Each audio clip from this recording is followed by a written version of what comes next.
Administrator Power, Sam, my friend, thank you. Thank you very much, but thank you especially for truly remarkable leadership at USAID. I see that every day, and I see that around the world whenever I go to one of our missions around the world, where the rubber really meets the road is in the work of USAID.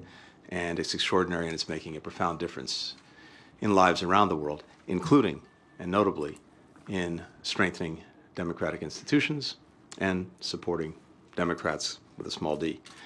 To you, also to my friend and colleague Scott Nathan, who is also doing extraordinary work at the Development Finance Corporation, so vital as well to supporting democratic initiatives around the world. And to our friends at the Ford and Rockefeller Foundations, to Darren, to Raj, thanks for hosting us, but more important than that, thank you for quite literally decades, I don't want to age you, but decades spent improving lives here in the United States, but also around the world.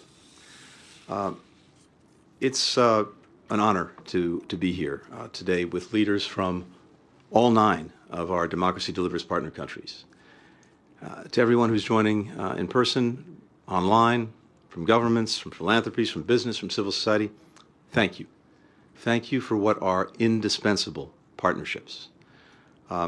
As Samantha said, a year ago at the last UN General Assembly, we launched Democracy Delivers to support rising democratic movements in countries around the world.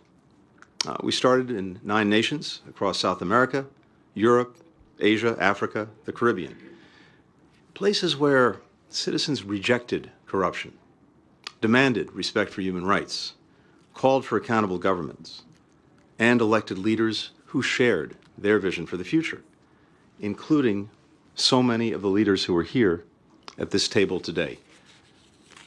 As this group knows very well, moments of opportunity come with high expectations, to make change fast, to prove that democracies can indeed deliver for their people. And right now, our countries also face monumental challenges, including threats posed by the climate crisis and very different challenges posed by emerging technology, reshaping every aspect of our societies and our government's capacity to create responsive and effective policies. But we are united by the conviction that democracies are best placed to meet this challenge, to meet this moment, to address these different challenges head on, to help our people in times of change and in times of uncertainty. And this is something that I'm not just saying as out of thin air. Pretty much everywhere I go, this is what I'm hearing. Around the world, what I'm hearing from people as well as officials is they're not losing faith in democracy. They want more of it. They want more tools. They want more partnerships. They want more help to make sure that their countries can thrive. None of our countries and no single sector of our societies have all the answers. But we all have a lot to learn and a lot to gain when we work together. One of the things I've been convinced of doing this for more than 30 years is that for any given problem, somewhere in the world, someone's probably found the answer. But if they're not able to share it, then we're in a constant process of reinventing the wheel. The power of these partnerships, these groups, is we're learning from each other. We're getting best practices. We're finding solutions to problems that are common to all of us, and that somewhere around this table or somewhere around the world, someone has figured out a good way forward. So in these times of change, when after years of hard work by citizens, by activists, by reformers, the doors to democracy are opening a little bit wider, we can and we are joining forces to make the most of the opportunity. So over the last year, we've worked alongside our partners in government, philanthropy, the private sector, to tackle our common challenges, to sustain the momentum of democracy, to find new ways to make progress for people on the issues that actually matter most to them, that are having a real impact on their lives. We're working together to strengthen public institutions so that they can better respond to citizens' needs. Dominican Republic, to cite one example, we're supporting efforts to bolster government oversight bodies, to increase the transparency of the public procurement system so that there are fewer opportunities for corruption and citizens have greater faith in their institutions. We're also helping invest in the sustainability and reliability of critical infrastructure.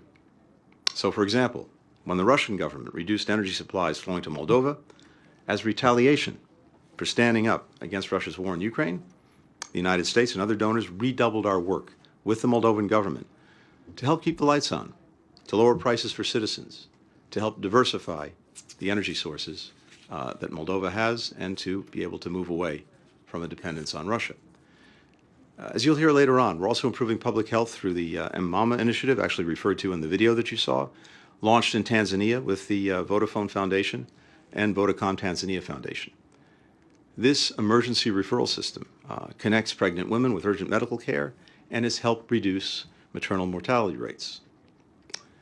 Now, I know there's sometimes a tendency when we talk about some of these individual initiatives to say, well, good, but it seems like incremental change. But here's the thing. Taken together, every safer birth, every more transparent government institution helps give people greater confidence that their government works for them and can actually meet their needs. And all of that comes together in building support and building the power of democracies that are actually delivering concrete results. In a moment when the future of all democracies are increasingly interconnected, that's good for our people, it's good for our countries, it's good for the planet that we share. So I'm very much looking forward to getting an accounting, as Sam said, of the work that's been done, but also to continuing the work so that we can provide for all our people and give them the government that they deserve. These meetings are important. They're important milestones in taking account of what we've done and where we're going, but we know that for all the work of one day, it's the 364 that follow that matter the most. So after this, we'll get back to work. Sam, thank you.